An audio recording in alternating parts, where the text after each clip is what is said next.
gives you the tools, mindset, and strategies to win in the toughest sales situations and close with confidence. I'm your host, Desi Barnes, and today we're diving into a skill every salesperson needs: how to read and respond to rejections. Let's be honest, rejections sting. Whether it's a no thanks, a we're going with someone else, or worse, a silent ghosting, it's easy to feel discouraged, defensive, or even defeated. But here's what top performers know: a rejection isn't the end of the road, it's the start of a new conversation. When you learn to stay calm, decode what the no actually means, and respond with curiosity and confidence, you'll find opportunities where most reps see dead ends. By the end of today's episode, you'll know how to read between the lines to understand the real reasons behind rejections, respond in a way that keeps the door open for future conversations, turn a no into an opportunity to build trust, deepen relationships, and sometimes get back in the game.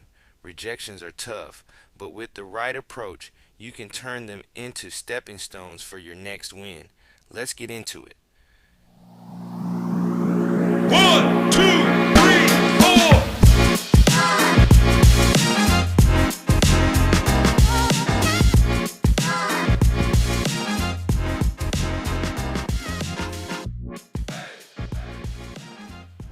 Let me tell you about a call I listened to recently. It was with a rep named Sarah, and she was pitching a solution to a company that was a perfect fit, at least on paper.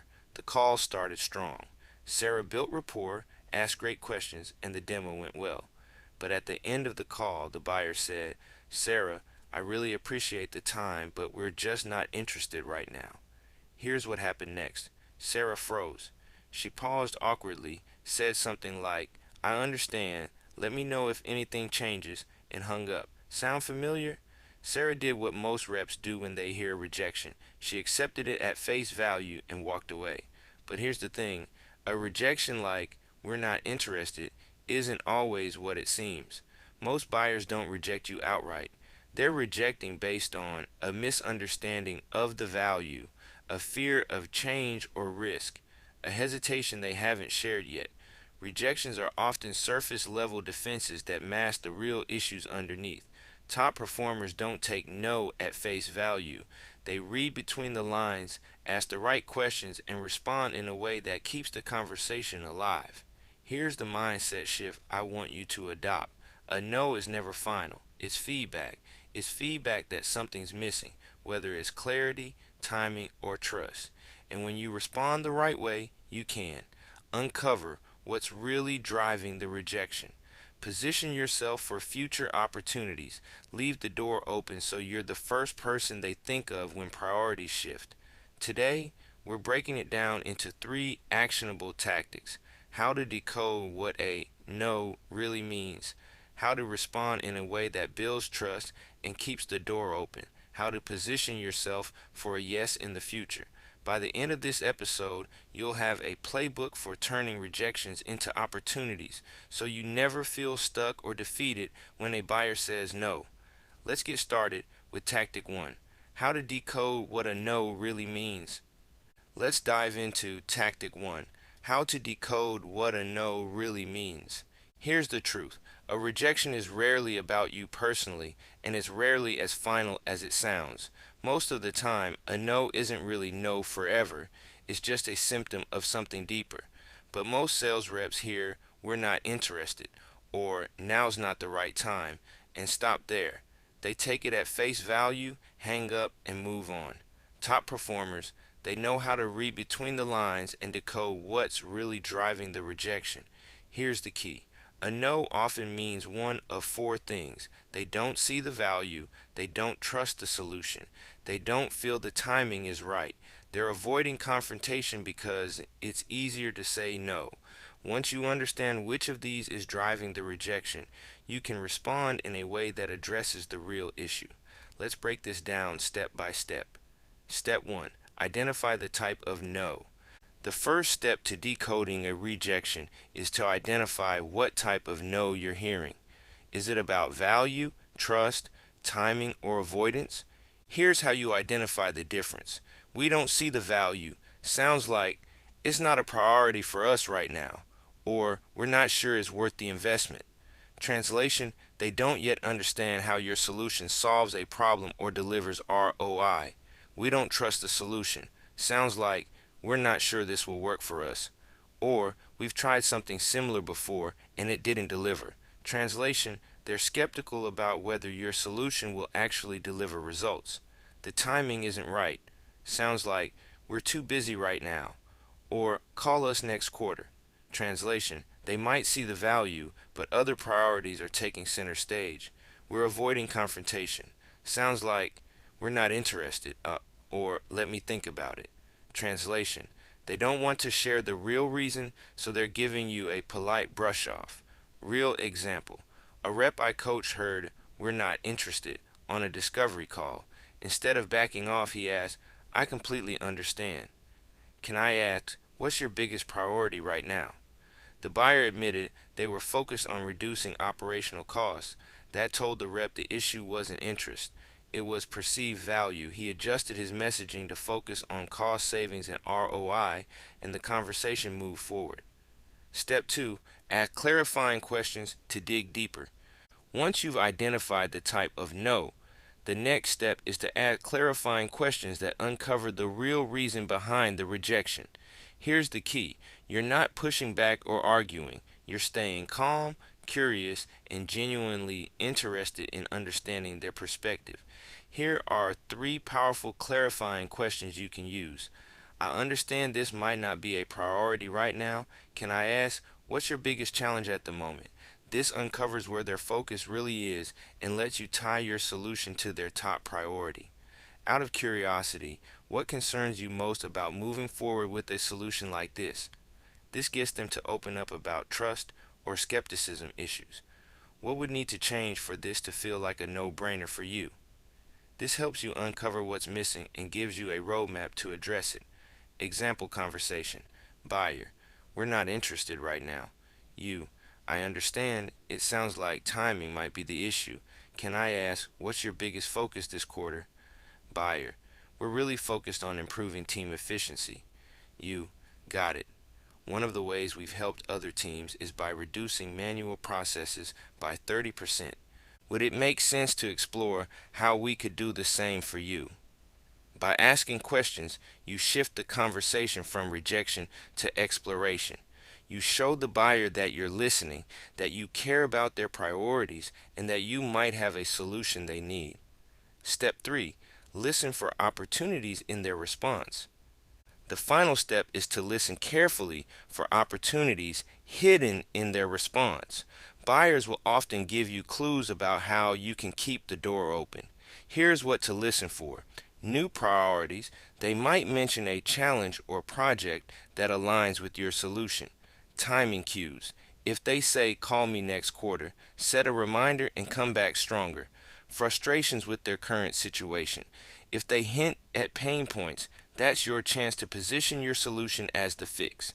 Example: a buyer says, "We're already working on something similar internally." Instead of accepting it at face value, you can respond, "That's great. Building a solution internally can be a smart move. I'm curious though, how's that process going so far? Are there any challenges you're running into?" They might admit that their internal project is delayed or not delivering results. That's your opening to reframe your solution as the faster, better option. Pro tip: buyers often drop hints when they reject you: frustrations, timing issues, or gaps in their current setup. Your job is to listen carefully and follow up with curiosity, not pressure. Pause for impact. Here's the bottom line: rejections are rarely what they seem. A no could mean they don't see the value, don't trust the solution, or don't feel the timing is right. Ask clarifying questions to dig deeper and uncover the real reason behind the rejection. Listen carefully for opportunities hidden in their response, and use what you learn to reposition your solution. When you decode a rejection instead of accepting it at face value, you'll find openings where most reps see dead ends. Here's your challenge for the week. Write down 3 clarifying questions you'll use the next time you hear a rejection. Examples: what's your biggest challenge right now? Or what concerns you most about moving forward? On your next call, when a buyer says no, stay calm, stay curious, and ask one of those questions to dig deeper. Track what you learned. Did you uncover a new opportunity or gain insight you didn't have before? Remember, every rejection is feedback. Use it to get sharper, learn more, and keep the conversation alive. Alright, that's tactic 1. Coming up next, we'll tackle tactic 2: how to respond in a way that builds trust and keeps the door open. Stay with me, you won't want to miss this. Alright, let's move into tactic 2: how to respond in a way that builds trust and keeps the door open. Here's the reality: when a buyer says no, most sales reps react in one of two ways.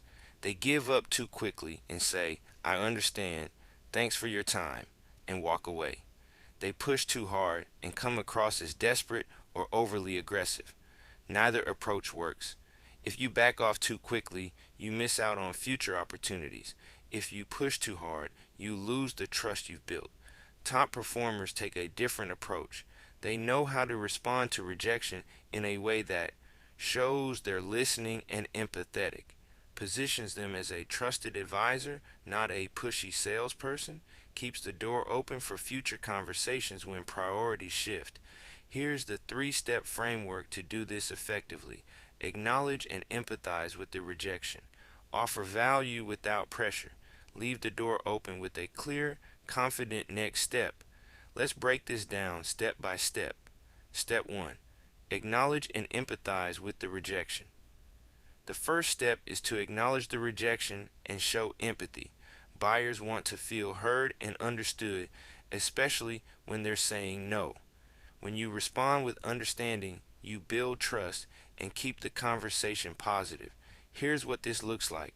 Framework: acknowledge, empathize, reframe the tone.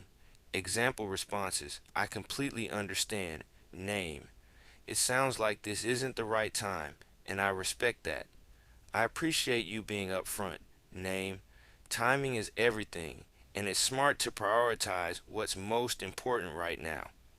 Notice what's missing here. There's no defensiveness, no argument, and no pressure.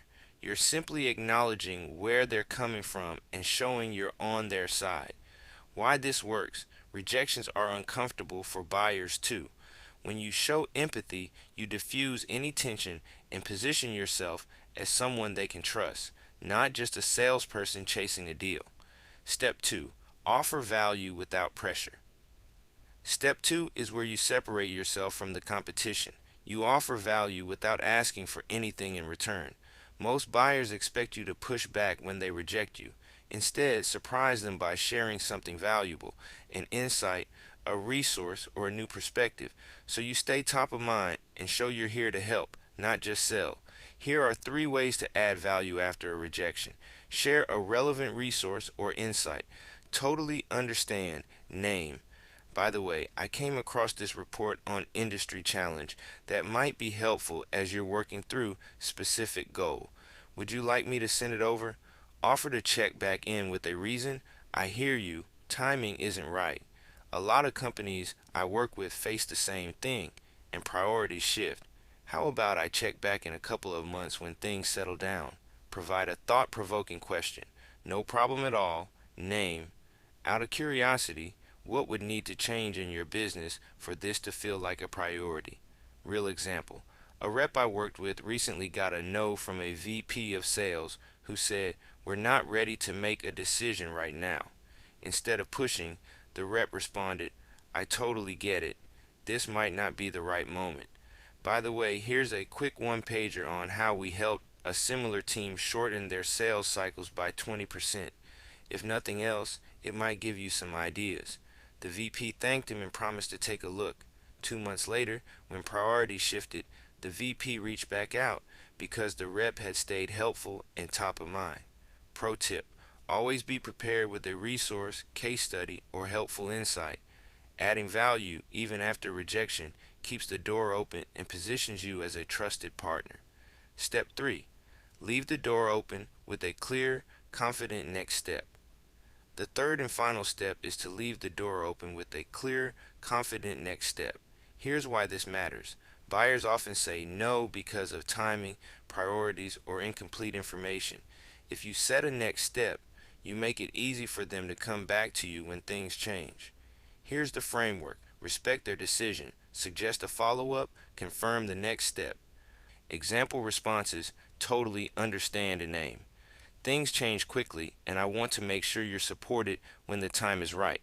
How about I check back in at the end of next quarter? Does that work for you? Thanks for being upfront. If it's okay, I'll touch base in a few weeks to see if priorities have shifted or if there's any way we can help. Sound good? Why this works: it shows confidence.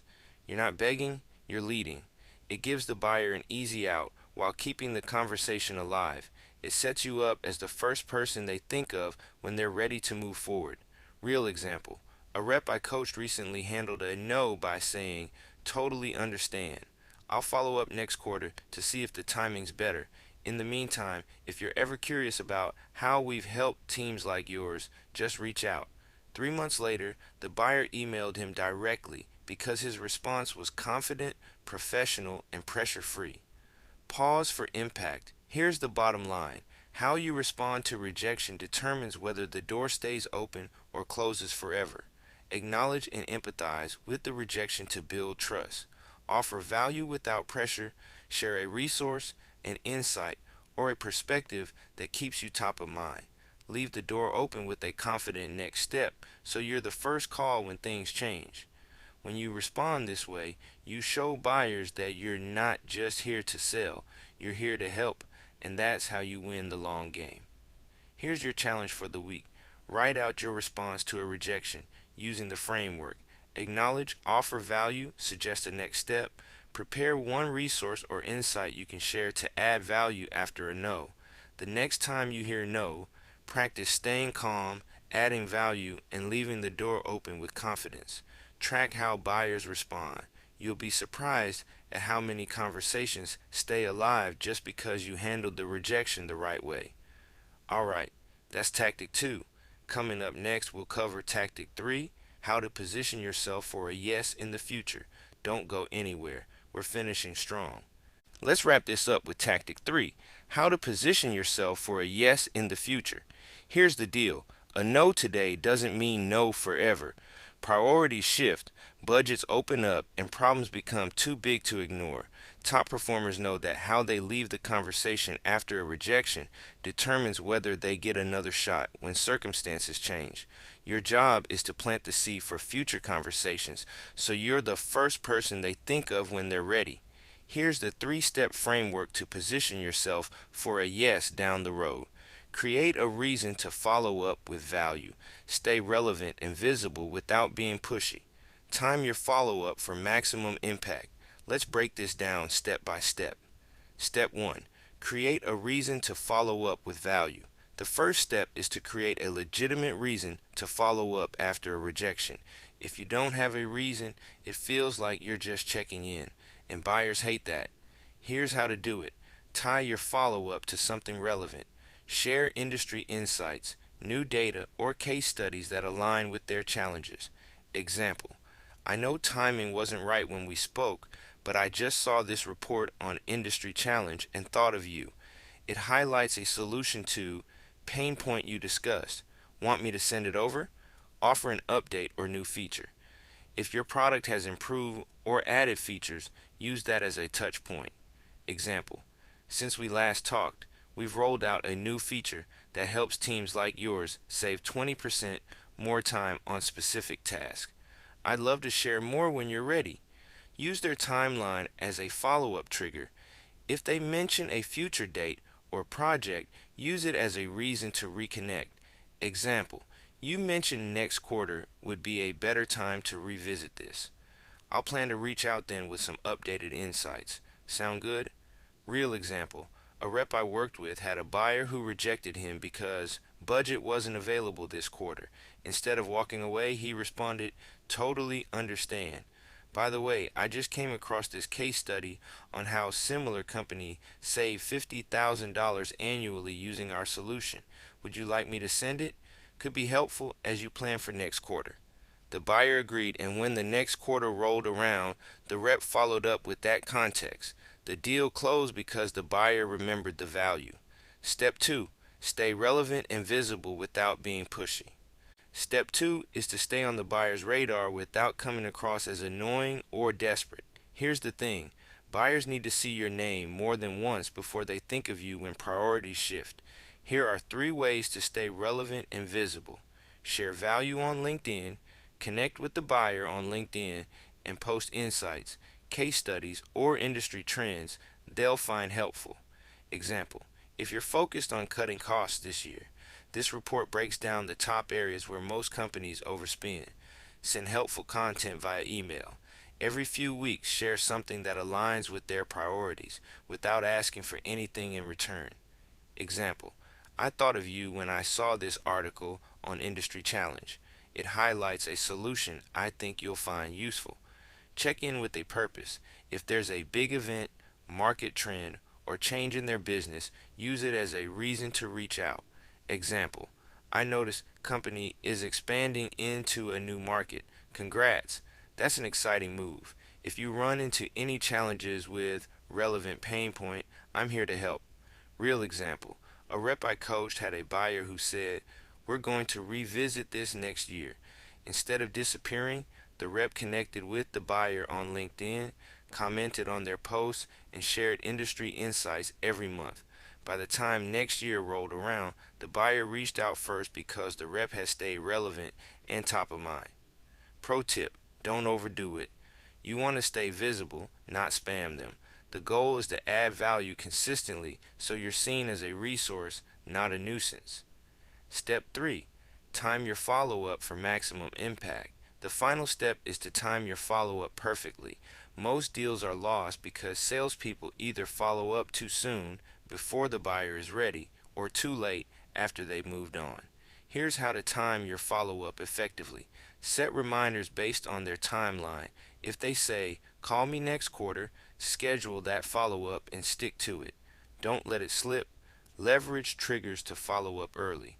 Look for signals like a LinkedIn post about a new initiative, company news like a product launch or leadership change, industry trends that align with their challenges. Example: I saw the announcement about initiative. Congrats. I'd love to reconnect and see if we can support you as you scale. Follow up with confidence and context. When you follow up, remind them why you're reaching out and add value. Example: last time we spoke, timing wasn't right. You mentioned Q2 would be a better time to revisit this. I wanted to reconnect and share some updated insights. Does this week work for you? Real example: one of my clients followed up with a buyer who said, "We'll look at this next quarter."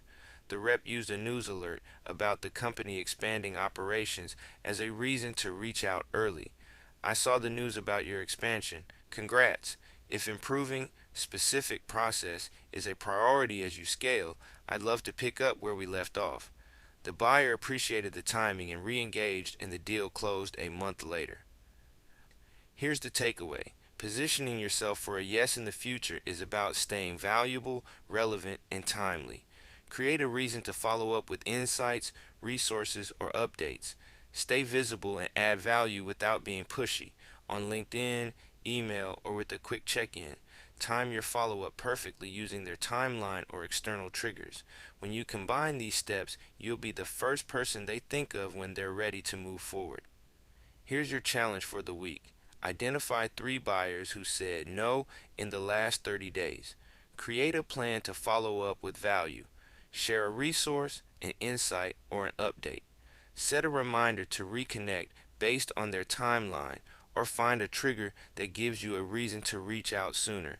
Track your results and pay attention to how many of these conversations reopen just because you stay valuable and relevant. Alright, that's tactic 3. Coming up next, we'll wrap up with a quick recap and your final action plan for turning rejections into opportunities. Stay with me, we're finishing strong. Alright, let's wrap this up with a quick recap and a challenge to help you start turning rejections into opportunities. Today, we tackled one of the toughest parts of sales: hearing no and knowing how to respond. Here's what we covered. Tactic 1: how to decode. What a no really means rejections are often surface level defenses, not final decisions. Use clarifying questions to uncover the real reason behind the no, whether it's about value, timing, trust, priorities. Listen for opportunities hidden in their response, like new challenges, frustrations, or shifting timelines. Tactic 2: how to respond in a way that builds trust and keeps the door open. Acknowledge and empathize with the rejection to lower defenses. Offer value without pressure. Share insights, resources, or updates that help them. Leave the door open by confidently suggesting a clear next step or follow up. Tactic 3: how to position yourself for a yes in the future. Create a legitimate reason to follow up, like a helpful resource, an update, or a shift in their timeline. Stay visible and relevant by adding value on LinkedIn, via email, or through well timed check ins. Time your follow up based on their priorities or external triggers, so you're always the first person they think of when they're ready. The bottom line: rejections are opportunities in disguise. When you stay calm, stay curious, and respond with value, you don't just save the relationship, you set yourself up to win down the road. Here's your challenge for the week. Think of 3 buyers who've recently said no or gone quiet. Apply the tactics we covered today. Use clarifying questions to understand what's really driving the rejection. Follow up with value. Share a resource, insight, or update that aligns with their priorities. Set a reminder to reconnect at the right time, whether it's based on their timeline or a relevant trigger. Track your progress. How many conversations reopen? What did you learn from staying in the game? Remember, sales isn't about never hearing no, it's about knowing how to handle it. When you respond with confidence, curiosity, and value, you turn rejections into opportunities and set yourself up to win in the long run. If today's episode gave you a new perspective on handling rejections, share it with a teammate or anyone who's facing tough conversations in sales. And don't forget to hit subscribe so you never miss an episode of the game of sales. Stay confident, stay curious, and keep turning rejections into your next big opportunity. I'll see you next time. 1, 2,